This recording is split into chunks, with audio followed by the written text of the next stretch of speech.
ಬೆಂಬಲಿಸಬೇಕು ಅನ್ನುವಂತ ವಿನಂತಿಯನ್ನ ಮಾಡ್ತೇನೆ. ಮತ್ತೆ ಇವತ್ತು ಕಳೆದ ವರ್ಷ ಚುನಾವಣೆ ಬಂತು, MLA ಎಲೆಕ್ಷನ್ ಬಂತು. ಆ MLA ಎಲೆಕ್ಷನ್ ನಲ್ಲಿ ಈ ಕಾಂಗ್ರೆಸ್ ನಾಯಕರು ನಿಮಗೆ ಪ್ರತಿಯೊಂದು ಮನೆಗೂ ಕೂಡ ಗ್ಯಾರಂಟಿ ಕಾರ್ಡ್ಗಳನ್ನ ಕೊಟ್ಟರು. ಗ್ಯಾರಂಟಿ ಕಾರ್ಡ್ಗಳಲ್ಲಿ ಕೊಟ್ಟರು. ಇವತ್ತು ನಾವು ನುಡಿದಂತೆ ನಡೆದಿದ್ದೇವೆ, ಎಲ್ಲಾ ಕಡೆನೂ ಕೂಡ ನುಡಿದಂತೆ ನಡೆದಿದ್ದೇವೆ ಅಂತ ಹೇಳ್ತಾರೆ. ನಾನು ಇವತ್ತು ಹೇಳ್ತೇನೆ, ನಿಮಗೆ ಕೊಟ್ಟಿರ್ತಕ್ಕಂಥ 5 ಗ್ಯಾರಂಟಿಗಳಲ್ಲಿ ನಿಮಗೆ ಮೋಸ ಮಾಡಿದ್ದಾರೆ, ನಿಮಗೆ ಸುಳ್ಳು ಹೇಳಿದ್ದಾರೆ. ಏನ್ ಹೇಳಿದ್ರು? ಒಂದು ಗೃಹಲಕ್ಷ್ಮಿ, 2ನೇದು ಗೃಹ ಜ್ಯೋತಿ, 3ನೇದು ಯುವ ನಿಧಿ, 4ನೇದು ಅನ್ನಭಾಗ್ಯ, 5ನೇದು ಶಕ್ತಿ ಯೋಜನೆ. ಮೊದಲನೇ ಯೋಜನೆಯಲ್ಲಿ ಗೃಹಲಕ್ಷ್ಮಿಯಲ್ಲಿ ಏನ್ ಹೇಳಿದ್ರು? ಮನೆಯಲ್ಲಿ ಎಷ್ಟು ಮಹಿಳೆಯರಿದ್ದಾರೆ ಎಲ್ಲರಿಗೂ ಕೂಡ 2,000 ರೂಪಾಯಿ ಕೊಡ್ತೇವೆ ಅಂತ ಹೇಳಿದ್ರು. ಮನೆಯಲ್ಲಿ ಎಷ್ಟು ಮಹಿಳೆಯರಿದ್ದಾರೆ ಎಲ್ಲರಿಗೂ 2,000 ರೂಪಾಯಿಗಳನ್ನ ಕೊಡ್ತೇವೆ ಅಂತ ಹೇಳಿದ್ರು. ಗೆದ್ದ ತಕ್ಷಣ ಈಗ ನೀವೇನ್ ಮಾಡಿದ್ರೆ, ಮನೆಯಲ್ಲಿ 4 ಜನ ಇದ್ರೆ 4 8,000 ಬರುತ್ತೆ, ಆಯ್ತು ಇವ್ರಿಗೆ ಓಟ್ ಹಾಕೋಣ ಅಂತ ಹೇಳಿ ಹಾಕಿದ್ರು. ಗೆದ್ದ ತಕ್ಷಣ ಏನ್ ಮಾಡಿದ್ರು? ಮನೆಯಲ್ಲಿರ್ತಕ್ಕಂಥ ಎಲ್ಲಾ ಮಹಿಳೆಯರಿಗಿಲ್ಲ, ಮನೆಯ ಯಜಮಾನತೆಗೆ ಮಾತ್ರ ಕೊಡ್ತೇವೆ ಅಂತ ಹೇಳಿದ್ರು. ಯಾರು ಮನೆಯ ಯಜಮಾನತೆ? ಅತ್ತೆನ ಅಥವಾ 2 ಮಕ್ಕಳಿದ್ರು 2 ಸೊಸೆಗಳ ಮಗಳ ಯಾರು ಅಂತ. ಆದ್ರೆ ಕೆಲವು ಮನೆಗಳಲ್ಲಿ ಸ್ವಲ್ಪ ಸಣ್ಣ ಪುಟ್ಟ ವ್ಯತ್ಯಾಸಗಳಿರುತ್ತೆ. ಕೆಲವು ಮನೆಗಳಲ್ಲಿ ಆಯ್ತಪ್ಪ ನಮ್ಮ ಅತ್ತೆಗೆ ಬರ್ಲಿ ಬಿಡು, ಸೊಸೆಗಳೆಲ್ಲ ಒಪ್ಕೊಂತಾರೆ. ಅಥವಾ ಕೆಲವರು ನಾವು ನಮ್ಮ ಅತ್ತೆಯನ್ನು ಸಾಕೋದು ನಮಗ್ ಬರ್ಬೇಕು, ಈ ರೀತಿ ಗಲಾಟೆ ಹುಟ್ಟಿಸಿದ್ದಲ್ಲದೆ ಮನೆಗಳಲ್ಲಿ ಸ್ವಲ್ಪ ಸಣ್ಣ ಪುಟ್ಟ ಗಲಾಟೆ ಆಗುವಂತ ಗಲಾಟೆಗಳನ್ನ ಹುಟ್ಟಾಕದ್ರು. ಜೊತೆಗೆ ನಮಗೆ ಹೇಳಿದಂಗೆ ನುಡಿದಂತೆ ನಡೆದಿಲ್ಲ. 2,000 ಎಲ್ಲಾ ಮಹಿಳೆಯರಿಗೆ ಅಂತ ಹೇಳಿ ಒಂದು ಮನೆಗೆ 2,000 ಮಾತ್ರ ಅಂತ ಹೇಳಿದ್ರು. ಅಂದ್ರೆ ಅಲ್ಲಿ ನಮಗೆ ಮೋಸ ಮಾಡಿದ್ರು, ಸುಳ್ಳು ಹೇಳಿದ್ರು. ಗೃಹ ಜ್ಯೋತಿಯಲ್ಲಿ ಏನ್ ಹೇಳಿದ್ರು? 200 ಯೂನಿಟ್ ಅಂತ ಹೇಳಿದ್ರು. 200 ಯೂನಿಟ್ ಅಂತ ಹೇಳಿ ಗೆದ್ದ ತಕ್ಷಣ ಏನ್ ಹೇಳಿದ್ರು? 200 ಯೂನಿಟ್ ಇಲ್ಲ, ಸರಾಸರಿ ನೀವು ಕಳೆದ 1 ವರ್ಷದಿಂದ ಎಷ್ಟು ಯೂನಿಟ್ಗಳನ್ನ ಬಳಸಿದ್ದೀರಾ ಅಷ್ಟು ಮಾತ್ರ ಅನ್ನುವಂಥದ್ರ ಹೇಳಿದ್ರು. ಪ್ರಾರಂಭದಲ್ಲಿ 200 ಯೂನಿಟ್ ಅಂದಾಗ ನಾವೆಲ್ಲರೂ ಯೋಚನೆ ಮಾಡಿದ್ವಿ, ನಮ್ಮ ಮನೆಗೆ ಒಂದು AC ಹಾಕ್ಸ್ಕೊಳ್ಳೋಣ, ನಮ್ಮ ಮನೆಗೆ ಒಂದು ಫ್ರಿಡ್ಜ್ ತಗೊಳ್ಳೋಣ, ನಮ್ಮ ಮನೆಗೆ ಒಂದು ವಾಷಿಂಗ್ ಮಿಷಿನ್ ತಗೊಳ್ಳೋಣ, ನಮ್ಮ ಮನೆಗೆ ಒಂದು ಗೀಸರ್ ತಗೊಳ್ಳೋಣ, ನಮ್ಮ ಮನೆಗೆ ಒಂದು ಎಲೆಕ್ಟ್ರಿಕ್ ಹೀಟರ್ ತಗೊಳ್ಳೋಣ ಅಂತ ನಾವೆಲ್ಲ ಕೂಡ ಅಂದ್ಕೊಂಡ್ವಿ. ಗೆದ್ದಿದ ತಕ್ಷಣ ಸರಾಸರಿ ಅಂದ್ರೆ ನೀವು ಒಂದು ವರ್ಷದಲ್ಲಿ ಪ್ರತಿ ತಿಂಗಳು 50 ಯೂನಿಟ್ ಬಳಸಿರ್ತೀರಾ. 50 ಯೂನಿಟ್ ಬಳಸಿದ್ರೆ ನೀವು ಫ್ರಿಡ್ಜ್ ಬಳಸಕ್ಕಾಗೋದಿಲ್ಲ, AC ಬಳಸಕ್ಕಾಗೋದಿಲ್ಲ, ವಾಷಿಂಗ್ ಮಿಷಿನ್ ಬಳಸಕ್ಕಾಗಲ್ಲ, ಎಲೆಕ್ಟ್ರಿಕ್ ಹೀಟರ್ ಬಳಸಕ್ಕಾಗೋದಿಲ್ಲ, ಗೀಸರ್ ಬಳಸಕ್ಕಾಗೋದಿಲ್ಲ. ಆಗೇನಾಗ್ತದೆ? ಆದ್ರೆ ನಮ್ಮ ಎಲ್ಲಿ ಆಸೆ ಇಟ್ಕೊಂಡಿದೀವಿ ಇಷ್ಟೆಲ್ಲ ಮಾಡಬಹುದು ಅಂತ ಆಣ್ಯರಿಚಿದ್ರು.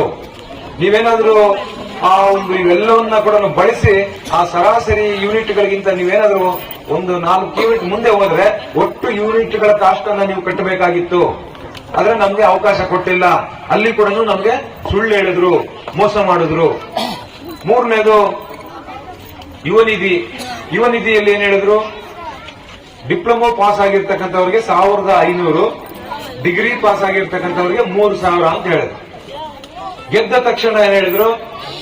2022-23ನೇ ಸಾಲಿನಲ್ಲಿ ಪಾಸ್ ಆದಂತವರಿಗೆ ಮಾತ್ರ ಅಂತ ಹೇಳಿದ್ರು. ಆದ್ರೆ 15-16ರಲ್ಲಿ ಪಾಸ್ ಆಗಿರ್ತಕ್ಕಂಥವ್ರಿಗಿಲ್ಲ, 16-17ರಲ್ಲಿ ಪಾಸ್ ಆಗಿರ್ತಕ್ಕಂಥವ್ರಿಗಿಲ್ಲ, 17-18ರಲ್ಲಿ ಪಾಸ್ ಆಗಿರ್ತಕ್ಕಂಥವ್ರಿಗಿಲ್ಲ, 18-19ರಲ್ಲಿ ಪಾಸ್ ಆಗಿರ್ತಕ್ಕಂಥವ್ರಿಗಿಲ್ಲ, 19-20ರಲ್ಲಿ ಪಾಸ್ ಆಗಿರ್ತಕ್ಕಂಥವ್ರಿಗಿಲ್ಲ, 20-21ರಲ್ಲಿ ಪಾಸ್ ಆಗಿರ್ತಕ್ಕಂಥವ್ರಿಗಿಲ್ಲ. ಅಂದ್ರೆ ಅಲ್ಲಿ ಕೂಡ ಡಿಪ್ಲೊಮಾ ಮಾಡಿರ್ತಕ್ಕಂಥವ್ರಿಗೆ 1,500, ಡಿಗ್ರಿ ಪಾಸ್ ಆಗಿರ್ತಕ್ಕಂಥವ್ರಿಗೆ 3,000 ಅಂತ ಹೇಳಿ 22-23ನೇ ಸಾಲು ಅಂತ ಹೇಳ್ಬಿಟ್ಟು ಇರ್ತಾರೆ. ಆ SC/ST ಜನಾಂಗದಲ್ಲಿ ಇರ್ತಕ್ಕಂಥವ್ರಿಗೆ ಆ ಹಣವನ್ನ ಗ್ಯಾರಂಟಿಗಳಿಗೆ ಬಳಸಿದ್ದಾರೆ.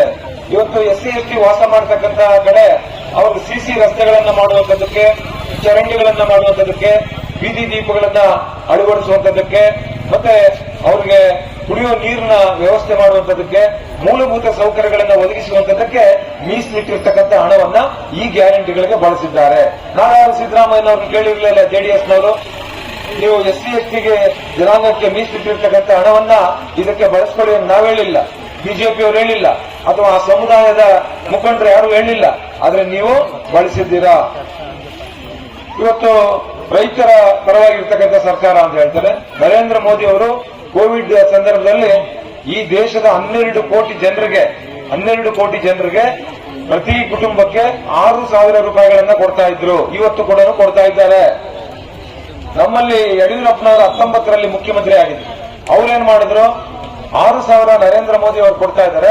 ನಮ್ಮ ರಾಜ್ಯ ಸರ್ಕಾರದಿಂದ ನಾನು ಕೂಡ 4,000 ಕೊಡ್ತೇನೆ ಅಂತ ಹೇಳಿ ಪ್ರತಿ ರೈತ ಕುಟುಂಬಕ್ಕೆ 10,000 ರೂಪಾಯಿಗಳನ್ನ ಕೊಡ್ತಾ ಇದ್ರು. 10,000 ಕೊಡ್ತಾ ಇದ್ರು. ಈ ಸರ್ಕಾರ ಬಂದ ಮೇಲೆ ಮೊದಲನೇ ಕೆಲಸ ಮಾಡಿದ್ದೇನಪ್ಪ ಅಂತ ಹೇಳಿದ್ರೆ, ಆ ರೈತರಿಗೆ 4,000 ಏನ್ ಕೊಡ್ತಾ ಇದ್ರು ಅದನ್ನ ನಿಲ್ಲಿಸಿದ್ರು. ಇವತ್ತು ನೀವೆಲ್ಲರೂ ಕೂಡ ಯೋಚನೆ ಮಾಡಬೇಕು, ಯಾವ ರೀತಿ ಮೋಸ ಮಾಡಿ ವಂಚಿಸಿ ಸುಳ್ಳು ಹೇಳಿ ಸರ್ಕಾರ ಅಧಿಕಾರಕ್ಕೆ ಬಂದ್ರು ಅಂತ. ಬಹುಶಃ ಇವತ್ತು 500 ವರ್ಷಗಳ ಹಿಂದೆ ನಾವು ರಾಮ ಮಂದಿರವನ್ನ ಕಳ್ಕೊಂಡಿದ್ವಿ. ಒಂದು ರಾಮ ಮಂದಿರವನ್ನ ಪುನರ್ ಪ್ರತಿಷ್ಠಾಪನೆಯನ್ನ ಮಾಡಿ ಭಾರತದ ದೇಶದ 140 ಕೋಟಿ ಜನರಿಗೆ ಸಮರ್ಪಣೆ ಮಾಡಿದ್ದಾರೆ. ಅದಕ್ಕಾಗಿ ಒಮ್ಮೆ ನರೇಂದ್ರ ಮೋದಿಯನ್ನ ಬೆಂಬಲಿಸೋಣ ಮತ್ತು ನಮ್ಮ ಕಾಶಿ ವಿಶ್ವನಾಥನ ಸನ್ನಿಧಿಯನ್ನ ಜೀರ್ಣೋದ್ಧಾರ ಮಾಡಿ ಇವತ್ತು 140 ಕೋಟಿ ಜನರಿಗೆ ಸಮರ್ಪಣೆ ಮಾಡಿದ್ದಾರೆ. ಅದಕ್ಕಾಗಿ ನಾವು ಮೋದಿಯನ್ನ ಬೆಂಬಲಿಸೋಣ.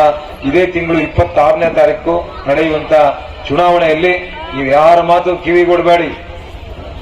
26ನೇ ತಾರೀಕು ನಡೆಯುವಂತಹ ಚುನಾವಣೆಯಲ್ಲಿ ನಮ್ಮ ಮೈತ್ರಿ ಪಕ್ಷದ ಅಭ್ಯರ್ಥಿ ಮಲ್ಲೇಶ್ ಬಾಬು ಅವರು, ಅವರ ಗುರುತು ತೆನೆ ಹೊತ್ತ ಮಹಿಳೆಯ ಗುರುತು, ಅವರ ಕ್ರಮ ಸಂಖ್ಯೆ 2.